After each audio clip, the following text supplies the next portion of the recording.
Sobat Minimal, kita berjumpa lagi. Kali ini saya mereview series dari Netflix yang berjudul Money Heist versi Korea episode pertama, dimana sebelumnya Money Heist Spanyol karya Alex Pina sudah tamat dan merupakan series terbaik tentang perampokan di Spanyol. Kali ini versi Koreanya disutradarai oleh Kim Hong Sun, dibintangi oleh Jeon Jong Seo, Park Hae Soo, Lee Hyun Woo, Yoo Ji Tae, Kim Ji Hoon, Yoon Jin Kim, yang mana season pertamanya masih 6 episode yang baru saja tayang kemarin pada tanggal 24 Juni 2022. Oke guys, langsung saja kita review filmnya. Money Heist Korea season pertama. Episode dimulai dengan prolog suara dari Tokyo. Saat itu ia tinggal di Korea Utara dan suka musik dan drama K-pop sejak kecil, terutama grup band BTS. Tapi ia di sana sembunyi-sembunyi karena di negara tersebut sangat dilarang. Ia juga merupakan anggota tentara militer Korea Utara. Berita mengejutkan pun terjadi karena Korea Selatan dan Korea Utara telah berhasil mencapai kesepakatan untuk bersatu kembali. Dua negara tersebut bersatu dengan sebutan zona ekonomi bersama, dengan mata uang sama dan tidak lagi ada pertempuran. Saat itu tahun 2025.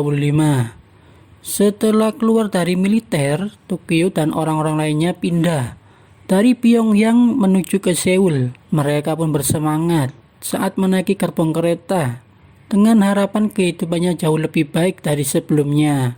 Setelah sampai di Seoul, Tokyo menemukan dirinya terkepung di tengah-tengah kapitalis Korea dan ditipu oleh petugas migrasi yang menjanjikan tentang rumah dan pekerjaan dengan gaji besar. Ia akhirnya bekerja sebagai pelayan dan pemandu lagu. Tokyo merasa tidak puas dengan kehidupan baru ini, bahkan jauh lebih buruk dari yang ia harapkan. Saat ia membayar utangnya ke rentenir, ternyata rentenir itu mengambil potongan lebih banyak dari seharusnya. Tokyo pun ditawari menjual heroin untuk melunasi hutang-hutangnya, tapi ia menolak. Ia di sana dikejutkan dengan teman kerjanya di restoran. Dihajar oleh anak buah rentenir itu karena tidak bisa melunasi hutangnya. Tokyo pun marah dan membunuh orang-orang yang ada di sana dengan mudah karena ia adalah mantan tentara. Pada saat inilah dia menyadari bahwa merampok adalah orang-orang yang menghasilkan uang paling banyak. Akhirnya ia memutuskan untuk merampok dengan target rentenir sebagai pekerjaannya. 1 tahun kemudian, setelah kejadian itu, Tokyo dicari oleh polisi setelah membunuh dan merampok rentenir yang lain. Tapi di sini wajahnya sudah diketahui oleh pihak berwenang. Setelah kehilangan pasangannya dan tidak punya tempat lain untuk pergi, Tokyo mendapati dirinya sendirian ketakutan setelah melihat tangannya penuh darah. Dengan 1 peluru tersisa, ia memutuskan untuk mengakhiri hidupnya.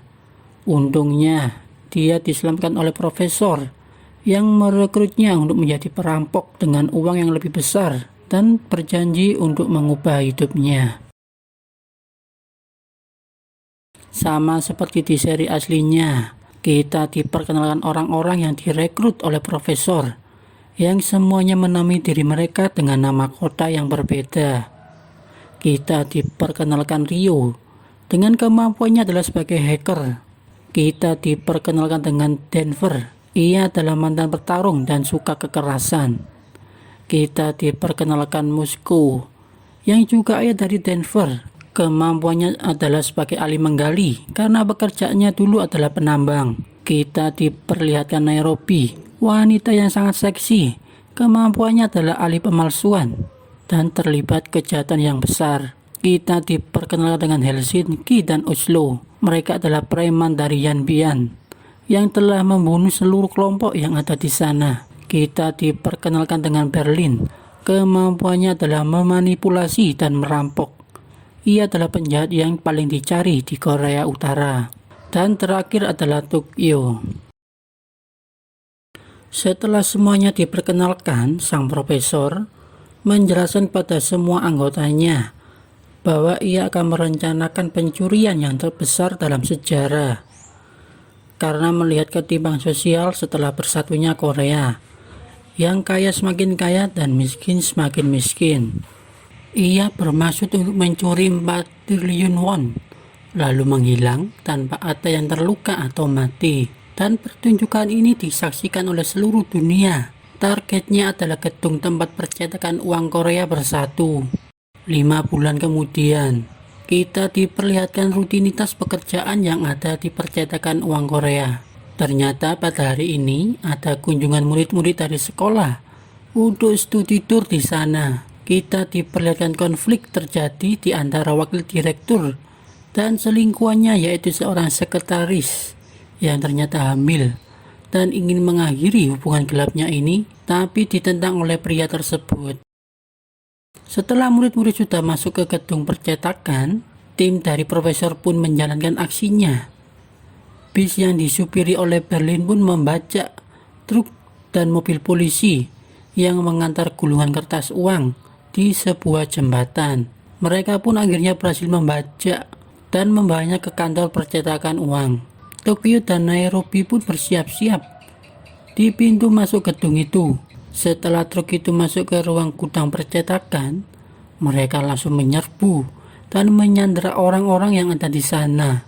Tokyo pun menyadari bahwa ada satu orang yang belum ditemukan, yaitu satu murid yang digunakan sebagai kartu asnya dalam perampokan ini. Akhirnya Tokyo menemukannya bersembunyi di toilet gedung itu. Para sandera pun ketakutan dan berkumpul di lantai dasar gedung itu dengan menutupi matanya dengan kain merah dan disuruh menyerahkan handphonenya. Di sisi lain kita lihat Moskow, Denver, Rio berhasil membuka brankas uang dengan mengelasnya. Setelah itu rencana pertama dimulai, yaitu memindahkan uang itu ke dalam tas dan membunyikan alarm secara manual, sehingga polisi datang bergerak menuju gedung itu.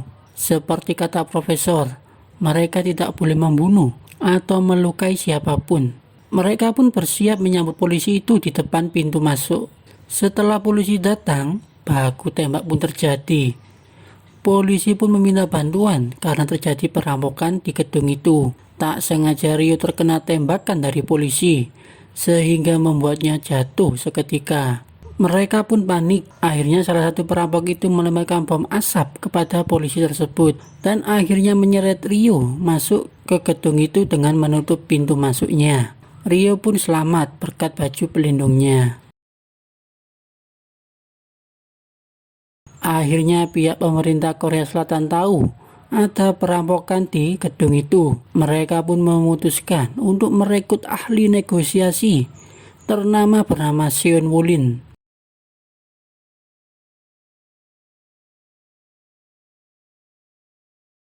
Ketua kelompok perampokan ini adalah Berlin, yang meminta para sandera untuk tidak takut dan mau bekerja sama dengan mereka, yaitu mengenakan baju seperti yang mereka pakai. Setelah semua sudah terkoneksi, mereka melanjutkan rencana kedua mereka. Kabar perampokan pun sudah tersebar di seluruh televisi.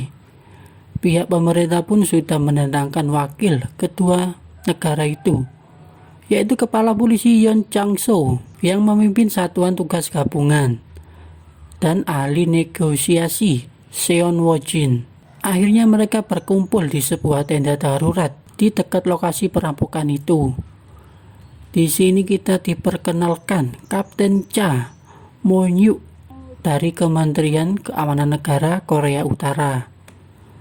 Kapten Cha sangat ingin menyelesaikan misi ini dengan cepat, tapi dengan jalur kekerasan, yaitu menyerang langsung ke gedung itu. Tapi pihak Seon tidak suka dengan cara itu. Akhirnya Kepala Polisi Yeon ikut ide dari Seon, yaitu dengan cara negosiasi. Setelah itu pihak Seon menghubungi mereka.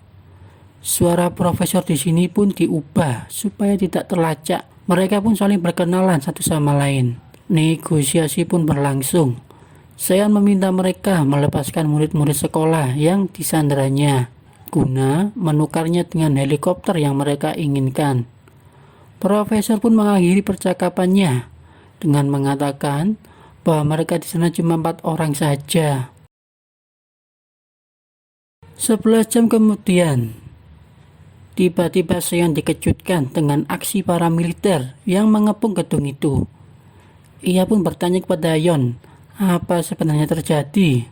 Ternyata ini ulah dari Kapten Cha yang ingin mengakhiri perampokan itu dengan cara mengepungnya, karena di sana cuma ada 4 orang saja. Ternyata Yeon mempersilahkan Seon untuk pulang karena misi ini sudah tidak memakai negosiasi lagi. Dengan kecewa Seon pun pergi, tapi ia tiba-tiba dichat oleh temannya untuk menawarinya untuk makan malam di kafenya.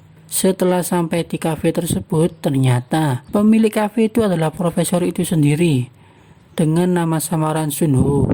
Ini merupakan bagian rencana profesor. Mereka dikisahkan sudah berkenalan 2 bulan yang lalu, tapi tidak ada ikatan. Tepat saat kafe ini dibuka, pihak pemerintah pun langsung menyusun strategi untuk mengepung ke beberapa titik gedung itu. Tapi pihak profesor sudah tahu. Ia pun menggunakan rencana kedua, yaitu menyuruh para sandera yang berpakaian seperti mereka dengan memegang senjata menunggu di titik-titik gedung yang akan dimasuki militer tersebut. Saat militer sudah berada di titik itu, mereka dikejutkan dengan banyaknya perampok yang sudah menghadang mereka dengan senjata lengkap. Tiba-tiba ada siaran langsung dari gedung itu yang mengatakan bahwa jangan ada kekerasan karena para perampok dan sandera pakainya sama. Ternyata wanita yang ada di video itu adalah putri dari Dubes Amerika. Para sandera meminta pemerintah memilih jalan untuk bernegosiasi saja.